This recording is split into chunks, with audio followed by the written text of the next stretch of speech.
चीन की वजह से नेपाल और अमेरिका में हो सकती है बहुत बड़ी दुश्मनी। नेपाल और चीन बने बहुत ही सच्चे दोस्त। चीन के लिए नेपाल भारत और अमेरिका से भी टकराने को तैयार। नमस्कार।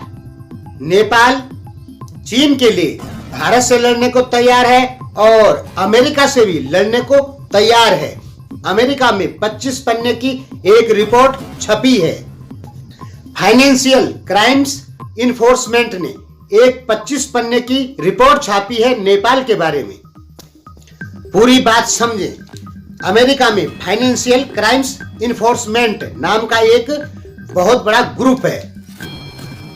उसने बताया कि नेपाल की बहुत सारी कंपनियां और बहुत सारे बैंक चीन और ईरान का जो व्यापार हो रहा है, तस्करी हो रही है, स्मगलिंग हो रही है, जिन सामानों पे प्रतिबंध लगा रखा है अमेरिका ने, उन सामान का भुगतान करने के लिए चीन नेपाल के बैंकों का इस्तेमाल करता है और नेपाल के इन बैंकों से चीन अरबों खरबों रुपए का भुगतान ईरान को कर चुका है और ईरान से बहुत सारा पैसा भी लिया है नेपाल के बैंकों से।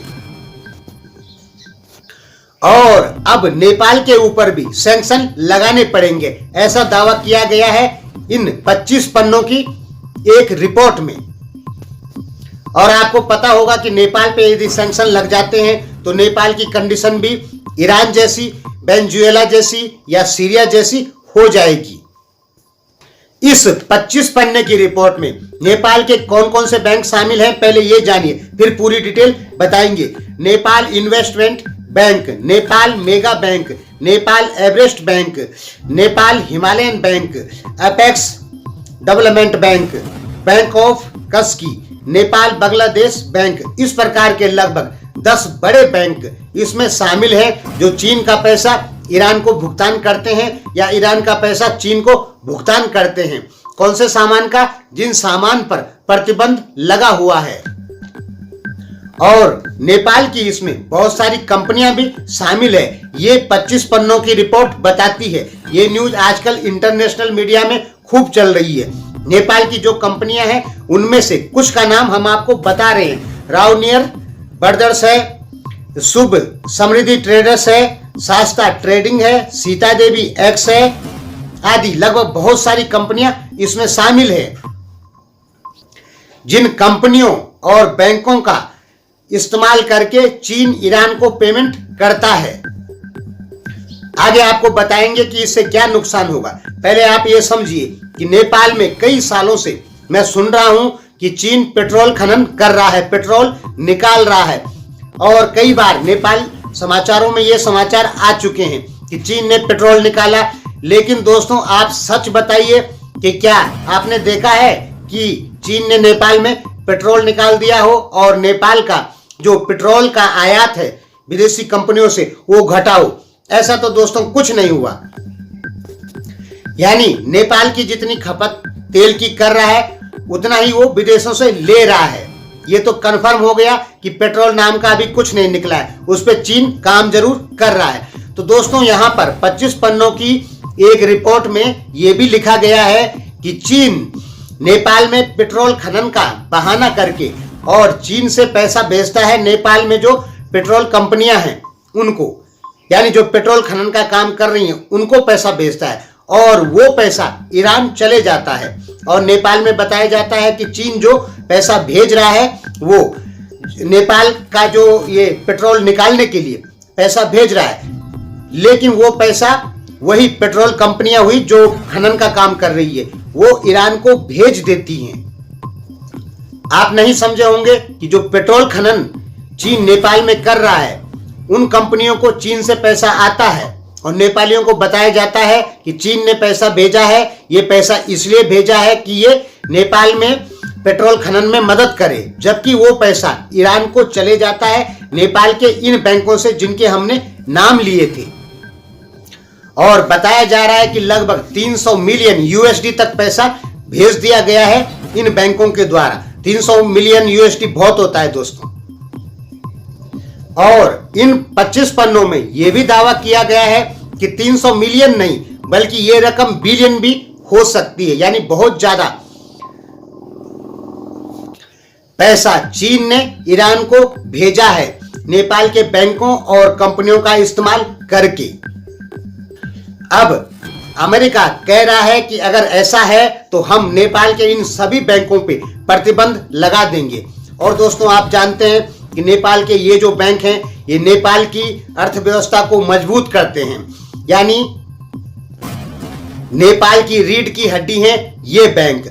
इन पे यदि प्रतिबंध अमेरिका लगा देता है तो डॉलर का व्यापार खत्म हो जाएगा इन बैंकों के द्वारा, और तब वो केवल घरेलू व्यापार ही कर पाएगी, जिसके कारण नेपाल की अर्थव्यवस्था में बहुत भारी गिरावट आएगी। क्योंकि जब बैंकों के पास पैसा नहीं होगा तो वो जनता को देगी कैसे पैसा, और जनता अपना काम नहीं कर पाएगी। आपको पता होगा कि विदेशों में जितने भी नेपाली लोग काम कर रहे हैं वो अपना पैसा इन्हीं बैंकों में भेजते हैं, और यदि इन्हीं पे प्रतिबंध लग गया तो बहुत दिक्कत हो सकती है नेपाल के लिए। और आपको पता होना चाहिए कि ईरान पर अमेरिका ने प्रतिबंध लगाए तो इस समय $1 बराबर 42,000 रियाल है। आप नहीं समझेंगे, ईरान आपको पता नहीं पड़ रहा है, ईरान पूरी तरीके से बर्बाद हो चुका है। जहां अमेरिकन डॉलर सऊदी अरब में लगभग 3.5 सऊदी अरब का पैसा है, रुपया है, रियाल है, ठीक है, 3.5 रुपए या 4 रुपए के लगभग होगा $1 बराबर। वहीं ईरान का जो रियाल है वो 42,000 रुपए हो चुका है, यानी 42,000 रियाल बराबर $1 हो चुका है। क्यों हुआ वो? क्योंकि अमेरिका ने उस पर प्रतिबंध लगा दिए और वो अपना सामान नहीं बेच सकता है, और ईरान के पास डॉलरों की बहुत कमी हो गई है, जिसके कारण उसका रियाल घट चुका है। वेनेजुएला का भी लगभग यही हाल है। जबकि ईरान और वेनेजुएला इतना ज्यादा तेल का उत्पादन करते हैं कि इनके पास तो बहुत ज्यादा पैसा होना चाहिए था, डॉलर के मुकाबले में 2 या 3 रुपए का ही फर्क होना चाहिए था। यानी ईरान और वेनेजुएला का 3 रुपए 4 रुपए बराबर $1 होना चाहिए था, लेकिन अमेरिकी प्रतिबंध के कारण ईरान और वेनेजुएला का जो पैसा है, रुपया है, जो पैसा है वहां का, वो हजारों में पहुंच चुका है, यानी वहां की अर्थव्यवस्था खत्म हो चुकी है। वेनेजुएला में वहां की जो मुद्रा है वेलिवर्स, 10 लाख भी यदि महीने का आदमी कमाता है तो 2 टाइम का खाना नहीं खा पाता है। आप खुद सोचें, 10 लाख रुपया वेनेजुएला का जो है वो महीने का आदमी कमाता है तो भी 2 टाइम होटल में खाना खाने के लिए वो पैसा पूरा नहीं होता है। तो आप समझ सकते हैं कि अमेरिकी प्रतिबंध के कारण वेनेजुएला में कितनी गरीबी आई, ईरान में कितनी गरीबी आई। वहीं अमेरिका के दोस्तों को देखेंगे, सऊदी अरब, कतर, यूएई जो भी हैं, इनका डॉलर और रुपये में मतलब दोनों में ज्यादा फर्क नहीं है, 3-4 रुपए का ही अंतर है, $1 बराबर, ठीक है। लेकिन ईरान ने अमेरिका से दुश्मनी की, उसकी अर्थव्यवस्था चौपट हो गई। वेनेजुएला ने की, उसकी अर्थव्यवस्था चौपट हो गई। सीरिया ने की, उसकी भी अर्थव्यवस्था चौपट हो गई। अब नेपाल यदि करता है अमेरिका से दुश्मनाई तो क्या आपको नहीं लगता है कि नेपाल की अर्थव्यवस्था भी चौपट हो जाएगी? हमें तो लगता है दोस्तों। और यह चैनल नेपाल में या नेपाल की सार्वभौम सत्ता के लिए काम करता है, यानी नेपाल किसी भी विदेशी के प्रभाव में ना आए, ये बातें हम आपको बताते हैं। आप सीधा समझें, यह चैनल नेपाल की सुख और समृद्धि के लिए काम करता है। इसलिए हम कभी नहीं चाहेंगे कि नेपाल किसी दूसरे देश के प्रभाव में आए, चाहे वो भारत हो, चाहे वो अमेरिका हो, चाहे वो चाइना हो। लेकिन चाइना से इतनी गहरी दोस्ती नेपाल के लिए घातक भी हो सकती है, और वो होने जा रही है। हम देख रहे हैं, नेपालियों को बिल्कुल यकीन नहीं है कि चाइना से उनकी दोस्ती घातक होने वाली है। हमारा काम है आपको समझाना, सच मानना और न मानना ये आपके हाथ में। अमेरिका के सारे अरब कंट्री दोस्त हैं, ईरान को छोड़ के, ठीक है। अगर अमेरिका एक बार कह देता है कि नेपाल के किसी भी मजदूर को यहां मत आने दो, तो सभी अरब कंट्रियों को अमेरिका की बातें माननी पड़ेंगी, 2-3 कंट्रियों को छोड़ के। फिर नेपाल के मजदूर कहां जाएंगे? मजदूरों की कमी तो है नहीं, भारत में, बांग्लादेश में और पाकिस्तान में बहुत ज्यादा मजदूर हैं, ठीक है। अगर अमेरिका मना कर देता इन देशों को कि नेपाली मजदूरों को मत रखो, तो कैसे होगा? नेपाल का जो विदेशी मुद्रा का भंडार है वो 25% विदेशों में जो काम लोग करते हैं उन्हीं से आता है। तो अगर अमेरिका मना कर देगा कि नहीं नेपाली मजदूरों को मत रखो, तो नेपाल को बहुत भारी दिक्कत हो जाएगी।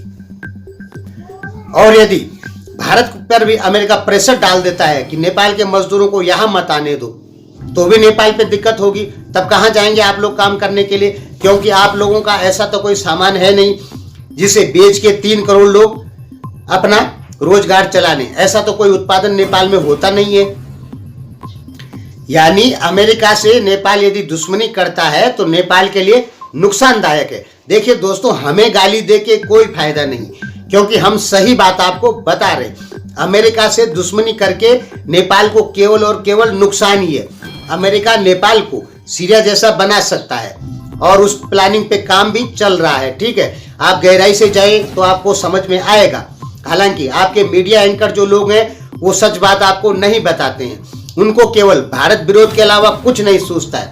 उनको पता है कि हम भारत विरोध करेंगे तो हमारी वीडियो पर व्यू ज्यादा आएंगे, और सच्चाई नेपाली जनता को नहीं दिखाते हैं। हमने कई बार सच्चाई बताने की कोशिश की, लेकिन हमें ज्यादा गालियां पड़ने लग गई, इसलिए हमने सच्चाइयां बतानी छोड़ दी, क्योंकि गाली खाना हमें भी पसंद नहीं है। हम बार बार कहते हैं कि पाकिस्तान की मीडिया भारत की मीडिया में मीडिया का विपक्ष है, इसलिए वहां पर जो मीडियाएं कहेंगी उनका विपक्ष मौजूद है, उस पर प्रश्न चिन्ह उठ सकते हैं। लेकिन नेपाल में मीडिया का विपक्ष ही नहीं है। जो नेपाली मीडिया कहेगी उसको नेपाली जनता सच मान लेगी। तो दोस्तों, आपको मीडिया का विपक्ष पैदा करना पड़ेगा। यदि मीडिया का विपक्ष पैदा नहीं होगा तो आपके लिए, आपके देश के लिए बहुत ज्यादा नुकसानदायक होगा। आपकी मीडिया, लगभग बहुत सारी मीडिया, ज्यादा से ज्यादा 99% मीडिया चीन के कंट्रोल में है, चाहे वो डायरेक्ट हो चाहे वो इनडायरेक्ट हो। छोटी मीडियाएं जो है, सोशल मीडिया, वो व्यू पाने के लिए भारत का विरोध करती है, और बड़ी मीडियाएं जो हैं वो फंडिंग से करती हैं। भारत की मीडिया भी अमेरिका की फंडिंग से चलती है, लेकिन भारत में सभी मीडिया अमेरिकन फंडिंग से नहीं चलती है। लेकिन नेपाल में तो 99% मीडिया पे चीन का कंट्रोल है। आप यकीन करें, 100%, चाहे वो डायरेक्ट हो चाहे वो इनडायरेक्ट हो। डायरेक्ट का मतलब होता है चीन के पैसे से चलना, और इनडायरेक्ट का मतलब होता है छोटी सोशल मीडियाएं जो भारत विरोध करके, अमेरिकन विरोध करके पैसा कमाती हैं। तो आपकी मीडिया जो है वो विदेशियों के पकड़ में चली गई है, इसलिए आपको सच नहीं बताया जाता है, क्योंकि एक तो मीडिया की संख्या आपके यहाँ बहुत कम है, इसलिए आपको सच्चाई का पता नहीं पड़ता है। हम बताने का प्रयास करते हैं, लेकिन आप हमें गाली गलौज करते हैं। अब आप लोग कहेंगे कि ये जो अमेरिका की 25 पन्ने की रिपोर्ट है ये भी झूठी है। मुझे पता है ना, आप लोग यही कहेंगे, लेकिन दोस्तों ये झूठ नहीं है। पूरी दुनिया में ये बातें इस समय चल रही है। और पेट्रोल खाने वाली बात तो एक उदाहरण दे रहा हूं। ये तो आपने सुना ही होगा ना कि पेट्रोल खानी खुल रही है, पेट्रोल निकलने वाला है नेपाल में, और वो 25 पन्ने की रिपोर्ट कहती है कि जो नेपाल में पेट्रोल निकलने वाला है उन्हीं कंपनियों को, वैसी बहुत सारी कंपनियों को पैसा दिया जाता है, और वो कंपनियां ईरान को पैसा भेजती हैं, और ये जो पैसा ये स्मगलिंग में आता है। यदि अंतर्राष्ट्रीय व्यापार के जो नियम है उनका पालन नेपाल नहीं करेगा तो अमेरिकी सैंक्शन नेपाल पे लग सकते हैं, और अमेरिकी सैंक्शन लगने का मतलब है जो आपकी $1100 सालाना प्रति व्यक्ति आई है वो घट के सीधे $300 तक आ सकती है। धन्यवाद। गाली गलौज ना करें, ये सच्चाई है।